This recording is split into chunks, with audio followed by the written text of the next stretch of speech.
पूरी रात मेरी तरह तरह की सोचों में गुजर गई थी। सुबह जब उठा तो बहन और माँ का से मुर्दा चेहरा देखकर एक बार जैसे मेरा दिल फिर से दुखी हो गया था।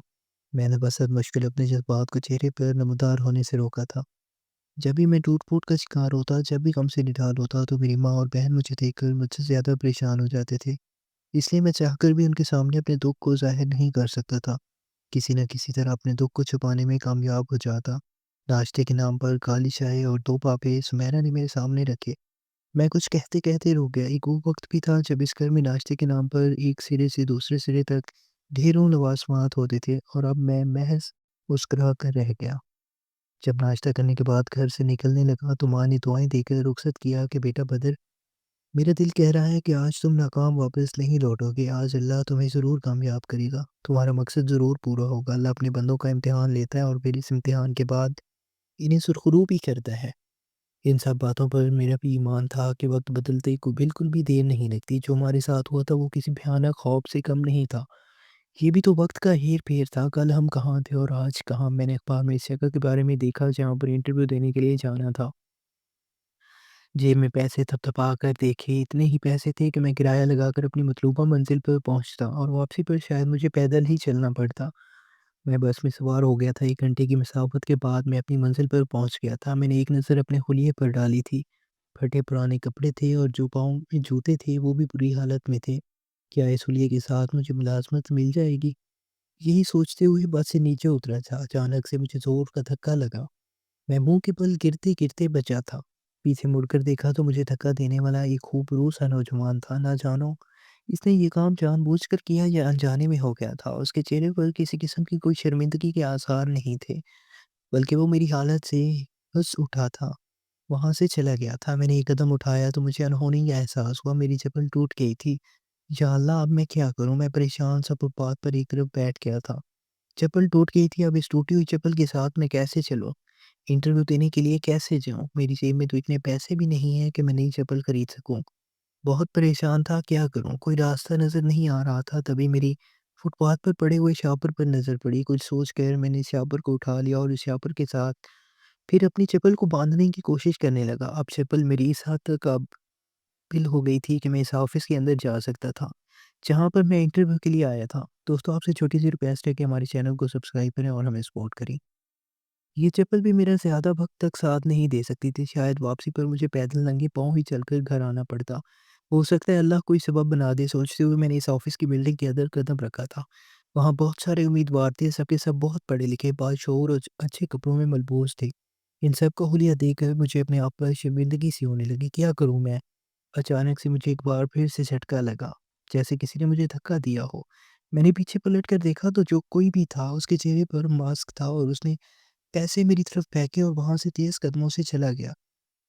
मैं हक्का-बक्का अपनी जगह पर खड़ा रह गया। ये कौन था और उसने पैसे मेरी तरफ क्यों फेंके? क्या उसने मुझे कोई भिखारी या फ़कीर समझ लिया है जो माँगने के लिए यहाँ पर आया है? तस्लील के एहसास से मेरा चेहरा सुर्ख पड़ गया था। काश मैं इस इंसान को पकड़ लेता और ये पैसे उसके मुँह पर मार देता। माना कि हालात ने मुझे गरीब कर दिया था, मगर अब मैं इतना भी गिर-गुज़रा नहीं था कि दूसरों के आगे हाथ फैलाऊँ। मैं मुश्किल हालात में मेहनत मज़दूरी करने लगा था और वो सब काम किए जो ज़िंदगी में कभी करने का सोचा भी नहीं था। मगर भीख माँगना कभी भी मेरी तरजीहात में शामिल नहीं था। मैं एक तरफ आकर बैठ गया था, वहाँ पर जितने भी उम्मीदवार थे वो इस्तेज़ाइया नज़रों से मुझे देखने लगे थे। एक लड़का मेरी तरफ आकर कहने लगा कि आप यहाँ पर इंटरव्यू देने के लिए आए हैं? आप मैनेजर की पोस्ट के लिए आए हैं? वो मेरी हुलिये पर तंज़िया नज़र डालते बोला। तो मैं नज़रें चुराने लगा था। वो सभी लड़के हँसने लगे थे, मेरा मज़ाक उड़ाने लगे। और ये सब देखकर मुझे दुःख नहीं हो रहा था, ना ही मेरी आँखों में आँसू थे, क्योंकि मैं भी कभी ऐसा ही था। दूसरों का मज़ाक उड़ाता, उनकी बेबसी पर हँसना, शायद मेरा अपना किया धरा मेरे सामने आया था। उनकी इस्तेहज़ाइया नज़रें मेरे दिल चीर रही थीं। लेकिन मैं ज़ब्त का दामन हाथ से ना छोड़ा। मैंने उस लड़के की बात का कोई जवाब नहीं दिया और सिर्फ़ अपनी नज़रें झुका लीं। मेरे अंदर एक जंग छिड़ी हुई थी। शर्मिंदगी, गुस्सा और बेबसी के मिले-जुले जज़्बात मेरे चेहरे पर उभरने की कोशिश कर रहे थे। मगर मैंने इन्हें नहीं रोका। मुझे मालूम था कि अगर मैंने आज अपने जज़्बात पर काबू ना पाया तो शायद ये मेरे लिए आखिरी मौका होगा। मुझे माँ और बहन की दुआएँ याद आईं, उनके उम्मीद भरे चेहरे याद आए और मैंने एक गहरा साँस लेकर खुद को पुरसुकून किया। मैं अभी इसी कश्मकश में था कि अचानक एक और लड़का बोला, "अरे यार, तुम लोग किसका मज़ाक उड़ा रहे हो? ये देखो, ये तो ₹15 वाला चप्पल पहने हुए हैं और वो भी टूटी हुई।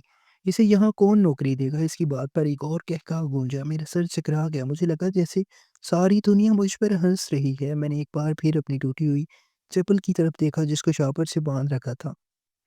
दिल चाहा कि ज़मीन फट जाए और मैं इसमें संभाल जाऊँ। ये लम्हा शायद मेरी ज़िंदगी का सबसे बदतरीन लम्हा था। इसी दौरान अंदरूनी दरवाज़ा खुला, एक उधेड़ उम्र शख्स बाहर आया जिसका चेहरा काफ़ी संजीदा था। वो शायद इसी कंपनी का कोई अहम ओहदेदार था।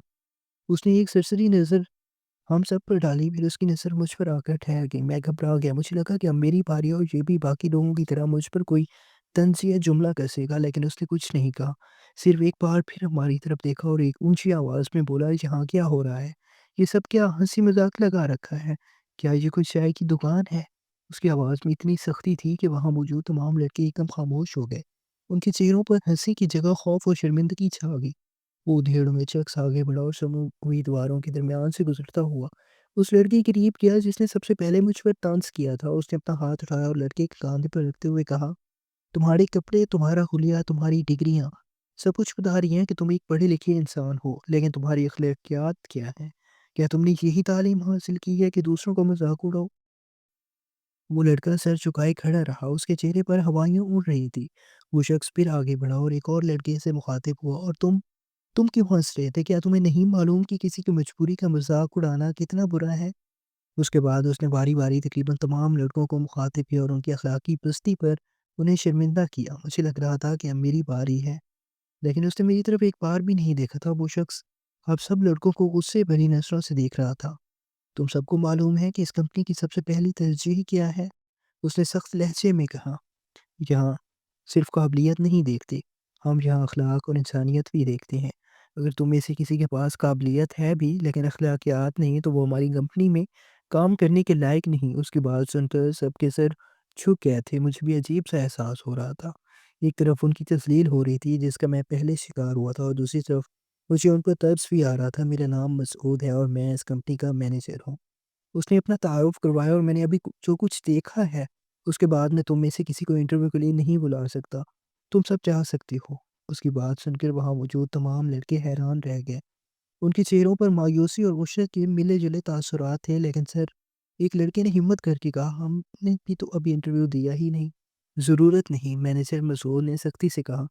जो कुछ मैंने देखा वो काफ़ी है। हमारी कंपनी को ऐसे लोग नहीं चाहिए जो अखलाकी तौर पर इतने पस्त हों। एक-एक करके सब लड़के वहाँ से जाने लगे। उनके चेहरों पर शिकस्त के साए सिर्फ़ नज़र आ रहे थे। मैं भी उठने लगा कि शायद अब मेरी बारी है और मुझे भी उनके साथ ही जाना पड़ेगा। मेरा दिल डूबने लगा था। इतनी उम्मीदें, इतनी दुआएँ, क्या सब राह कहाँ जाएँगी? मैं अभी पूरी तरह उठा भी नहीं था कि मैनेजर मसूद की आवाज़ मेरे कानों में पड़ी कि तुम बैठो। उसने मुझे मुखातिब होकर कहा। मैं एक लम्हे के लिए रुक गया और फिर उसकी तरफ देखा। वो मेरी तरफ देख रहा था। तुम्हें इंटरव्यू के लिए बॉस ने बुलाया है। उसकी बात सुनकर मेरे पैरों तले ज़मीन निकल गई। मैं हैरान रह गया था। उन सब पढ़े लिखे नफीस कपड़ों में मलबूस लड़कों को छोड़कर बॉस ने मुझे क्यों इंटरव्यू के लिए बुलाया है? ये मेरे लिए किसी मोर्चे से कम नहीं था। मैंने एक बार अपनी टूटी हुई चप्पल और फटे पुराने कपड़ों की तरफ देखा। मुझे अपनी आंखों पर यकीन नहीं आ रहा था। क्या तुमने मेरी बात नहीं सुनी? मैनेजर मसूद ने मुस्कुराते हुए कहा। बस तुम्हारा इंतज़ार कर रहे हैं। मैं हड़बड़ाकर उठा और सर हिला दिया।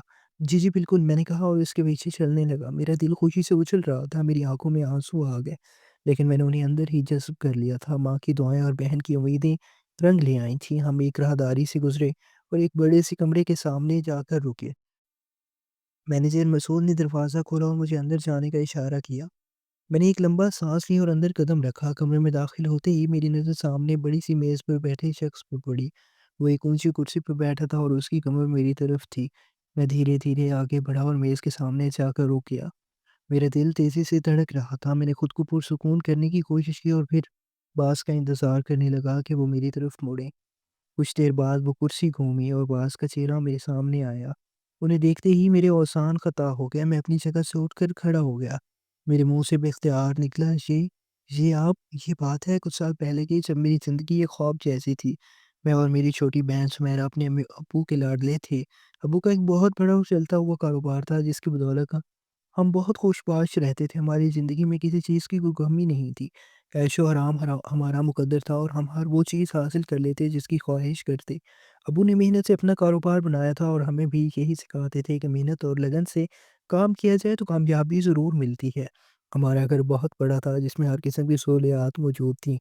ہمارے پاس گاڑی تھی، نوکر چاکر تھے اور زندگی کی ہر آسائش ہمارے قدموں میں۔ ہمارے گھر میں ایک لڑکا ملازم تھا جسے ابو نے چوکیداری کے لیے رکھا ہوا تھا۔ اس کا نام احمد تھا۔ وہ رات کو چوکیداری کرنے کے لیے آتا اور دن کو بھی چھوٹے موٹے کام کر دیا کرتا تھا۔ احمد عمر میں مجھ سے 1 سال چھوٹا تھا اور وہ ہمارے ہی محلے کا رہنے والا تھا۔ اس کے گھر کے حالات بہت اچھے نہیں تھے، اس لیے وہ ہمارے گھر میں کام کرتا تھا تاکہ اپنے گھر والوں کی مدد کر سکے۔ ابو اس کے ساتھ بہت اچھا سلوک کرتے تھے، اسے اپنے بیٹے کی طرح سمجھتے تھے، اس کی ہر ضرورت کا خیال رکھتے تھے۔ وہ اسے پڑھنے کے لیے بھی کہتے تھے اور اس کی فیس بھی ادا کرتے تھے۔ احمد بھی ابو کو بہت عزت کرتا تھا اور محنت سے اپنا کام کرتا تھا، لیکن میں احمد کے ساتھ بہت برا سلوک کرتا تھا۔ میں اس کے ساتھ ایک غلام کی طرح پیش آتا تھا، مجھے اس سے بات کرنا بھی گوارا نہیں تھا۔ میں اسے ہر وقت حکم دیتا رہتا تھا، احمد میرے یہ کام کرو، احمد مجھے یہ لا کر دو، احمد میری گاڑی صاف کرو۔ میں اسے کبھی نام لے کر بھی نہیں بلاتا تھا، ہمیشہ اوئے چوکیدار کہہ کر پکارتا تھا۔ مجھے یاد ہے ایک بار ہم سب صحن میں بیٹھے تھے، ابو ایک کہانی سنا رہے تھے اور احمد بھی ہم سے کچھ فاصلے پر زمین پر بیٹھا وہ کہانی سن رہا تھا۔ میں نے اسے دیکھا اور فوراً غصے سے کہا، اوئے چوکیدار تمہیں کس نے یہاں بیٹھنے کو کہا؟ یہ ہمارے بیٹھنے کی جگہ ہے، جاؤ اور جا کر اپنا کام کرو۔ ابو نے مجھے ڈانٹا اور کہا، بیٹا احمد بھی ہماری طرح انسان ہے اور وہ ہمارے ساتھ ہی بیٹھے گا، یہ ہمارا گھر ہے اور یہاں سب کو برابر سمجھا جاتا ہے۔ لیکن میں نے ابو کی بات کو نظر انداز کر دیا۔ ایک دن میں نے اپنی کرکٹ کٹ صاف کر رہا تھا، احمد وہاں سے گزر رہا تھا، میں نے اسے آواز دی، اوئے چوکیدار میری یہ کٹ صاف کرو، میں نے آج میچ کھیلنا اور یہ بالکل گندی ہے۔ احمد نے فوراً میری کٹ اٹھائی اور اسے صاف کرنے لگا۔ میں نے اس پر روب چاڑتے ہوئے کہا، دھیان سے صاف کرنا، اگر ذرا سی بھی داغ رہ گیا تو تمہاری خیر نہیں۔ احمد نے خاموشی سے اپنا کام کیا اور کٹ مجھے واپس کر دی۔ میں نے اسے ایک نظر دیکھا اور کٹ لے کر چلا گیا۔ مجھے اسے نفرت سی تھی، میں نہیں سمجھتا تھا کہ وہ بھی ایک انسان ہے۔ میرے لیے وہ صرف ایک ملازم تھا، ایک ایسا شخص جس کا کام صرف میری خدمت کرنا تھا۔ میں اسے کبھی اپنے برابر نہیں سمجھتا تھا۔ میرے دوست بھی جب گھر آتے تو میں احمد پر اپنی دھاک جماتا، انہیں دکھاتا کہ دیکھو یہ میرا ملازم ہے، میں اسے ایسے کام کرنے پر مجبور کرتا جو اس کے اوقات سے بھی بڑھ کر ہوتے تھے۔ مثلاً ایک بار میں نے اسے اپنے جوتے چاٹنے کو کہا، وہ پہلے تو ہچکچایا، لیکن جب میں نے اسے دھمکی دی کہ میں ابو سے شکایت کر دوں گا تو اس نے مجبوراً میرے جوتے چاٹ لیے۔ اس دن میں اپنے دوستوں کے سامنے بہت ہنسا تھا اور انہیں احمد کی بے بسی دکھا کر میں خود کو بہت بڑا اور طاقتور محسوس کر رہا تھا۔ سمیرہ میری بہن مجھ سے چھوٹی تھی لیکن وہ احمد کے ساتھ میرے برعکس سلوک کرتی تھی، وہ اسے اپنا بھائی سمجھتی تھی اور اس کے ساتھ بہت اچھے سے پیش آتی تھی۔ وہ اکثر مجھے ڈانٹتی رہتی کہ بھائی تو میں نے احمد کے ساتھ ایسے کیوں کرتے ہو، وہ بھی تو انسان ہے، لیکن میں اس کی باتوں پر کوئی دھیان نہیں دیتا تھا۔ میں اسے کہتا تھا کہ تم ابھی چھوٹی ہو، تمہیں نہیں معلوم کہ یہ سب لوگ ایسے ہی ہوتے ہیں، اگر تم انہیں سر چڑھاؤ گی تو یہ کل تمہارے سر ناچیں گے۔ احمد کبھی میری شکایت ابو یا امی سے نہیں کرتا تھا، وہ ہمیشہ خاموشی سے میرے ظلم و ستم سہتا رہتا تھا۔ مجھے لگتا تھا کہ میری دھاک سے ڈرتا ہے اور اس لیے خاموش رہتا ہے۔ مجھے کبھی یہ احساس نہیں ہوا کہ اس کی خاموشی اس کی شرافت ہے، اس کا صبر ہے یا اس کا ایمان ہے کہ ایک دن یہ سارے حساب چک جائیں گے۔ میں ہمیشہ اس کی عزت نفس کو مجروح کرتا، اسے جھڑکتا اور کبھی کبھار تو اس پر ہاتھ بھی اٹھا دیتا تھا۔ ایک بار ہمارے گھر میں ایک بڑی پارٹی تھی، ابو نے شہر کے بڑے بڑے لوگوں کو بلایا ہوا تھا۔ میں نے احمد کو بلایا اور اسے کہا کہ وہ مہمانوں کے جوتے صاف کرے۔ احمد نے کہا کہ بھائی صاحب میں نے یہ کام کبھی نہیں کیا۔ میں نے اس کی بات سنتے ہی اسے ایک زوردار تھپڑ مارا اور کہا، کیا کہا تم نے کبھی نہیں کیا، ابھی کرو اور ابھی کرو گے ورنہ میں تمہاری ہڈی پسلی ایک کر دوں گا۔ احمد خاموشی سے مہمانوں کے جوتے صاف کرنے لگا۔ اس دن میں نے اسے سب کے سامنے تذلیل کا نشانہ بنایا تھا۔ مجھے آج بھی یاد ہے اس کے چہرے پر بے بسی اور آنکھوں میں نمی تھی۔ میں اپنی زندگی کے عیش و آرام میں اتنا اندھا ہو چکا تھا کہ مجھے کسی اور کی تکلیف نظر نہیں آتی تھی۔ مجھے لگتا تھا کہ میرے پاس پیسہ ہے تو میں کچھ بھی کر سکتا ہوں، مجھے کسی کی پرواہ نہیں تھی۔ میں ایک خود غرض، مغرور اور ظالم انسان بن چکا تھا۔ یہ سب کچھ مجھے اس وقت تک محسوس نہیں ہوا جب تک کہ ہماری زندگی میں وہ طوفان نہیں آیا جس نے سب کچھ بدل کر رکھ دیا۔ اور اب برسوں بعد جس شخص کو میں باز سمجھ کر اس کا احترام کر رہا تھا وہ کوئی اور نہیں بلکہ احمد تھا۔ احمد مجھے معاف کر دو، میرے حلق سے بمشکل یہ الفاظ نکلے، میری آنکھوں سے آنسو ٹوٹ کر گرنے لگے تھے۔ میں نے تمہارے ساتھ جو کیا وہ انسانیت نہیں تھی، میں تکبر کے نشے میں اندھا ہو گیا تھا۔ آج میری یہ ٹوٹی ہوئی چپل اور یہ پھٹے ہوئے کپڑے میری اسی غرور کا انجام ہے۔ احمد خاموشی سے اپنی کرسی سے اٹھا اور میرے قریب آیا۔ مجھے لگا کہ شاید اب وہ اپنا بدلہ لے گا، شاید وہ مجھے اس تذلیل کا احساس دلائے گا جو میں نے اسے برسوں پہلے دی تھی، لیکن یہ سب دیکھ کر میری حیرت کی انتہا نہ رہی۔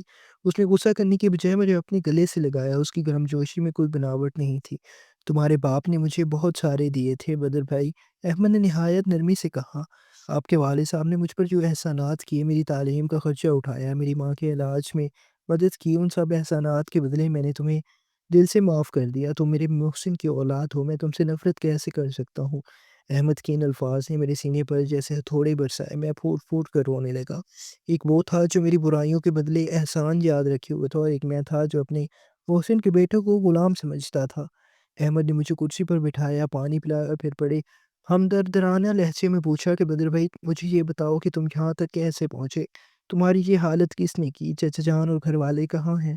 मैंने गहरा साँस लिया और अपनी दास्तान गम सुनानी शुरू की। अहमद वक़्त ने ऐसी पलटी खाई कि हम सँभल ना सके। सब कुछ सही चल रहा था। अब अचानक अबू की तबीयत ख़राब रहने लगी। जब टेस्ट करवाए तो पता चला कि उन्हें ब्लड कैंसर है, और वो भी आखिरी स्टेज पर। हम सब के पैरों तले से ज़मीन निकल गई।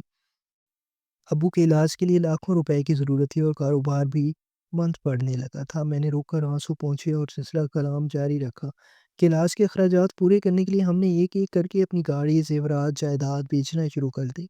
फिर एक दिन मुझे पता चला कि अब्बू का कारोबार को बिछाने के लिए किसी से सूद पर बहुत बड़ा कर्ज़ा ले रखा था। सूद की रकम इतनी बढ़ गई थी कि हमारा अपना घर भी उसकी नज़र हो गया। हम सड़क पर आ गए। अब्बू इस सदमे और बीमारी की ताब ना ला सके और हमें छोड़कर चले गए। मैंने सिसकियाँ भरते हुए बताया, अब्बू की मौत के बाद मैं अपनी माँ और बहन सुमैरा को लेकर एक छोटे से किराए के मकान में मुंतकिल हो गया।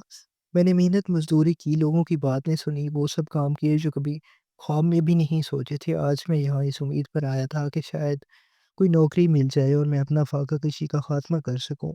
अहमद मेरी बातें सुनकर आपदीदा हो गया। उसने मेरा हाथ थामा और कहा, बदर भाई, आज से आप अकेले नहीं हैं। चचा जान ने मेरे लिए जो बोया था वो आज फसल बनकर तैयार है, और उसका फल आपका हक है। इसी दिन अहमद ने मुझे अपनी कंपनी में बतौर मैनेजर रख लिया। मुझे अपना वही पुराना वक़ार वापस मिलने लगा, लेकिन इस बार मेरे अंदर वो तकब्बुर नहीं था। मैंने मेहनत और दयानतदारी से काम शुरू किया, और कंपनी को नई बुलंदियों तक पहुँचाने में अहमद का दायाँ हाथ बन गया। मैनेजर के ओहदे पर काम करते हुए मैंने सीखा कि असल ताकत ओहदा नहीं बल्कि अखलाक होता है। वक़्त गुज़रता गया और अहमद का हमारे घर आना-जाना बढ़ गया। उसने मेरी माँ की अपनी सगी माँ की तरह खिदमत की, और सुमैरा के लिए हमेशा वही एहतराम रखा जो एक भाई का होता है। एक दिन अहमद ने हिम्मत करके मेरी माँ से सुमैया का हाथ माँग लिया। मेरी माँ की खुशी को कोई इंतहा न थी। वो जानती थी कि अहमद से बेहतर जीवन साथी सुमैरा के लिए कोई नहीं हो सकता। सुमैरा और अहमद की शादी निहायत सादगी लेकिन वक़ार के साथ हो गई। वो मुलाज़िम जिसे मैं कभी धुतकारता था, आज मेरे घर का सबसे मोतबर रिश्ता बन चुका था।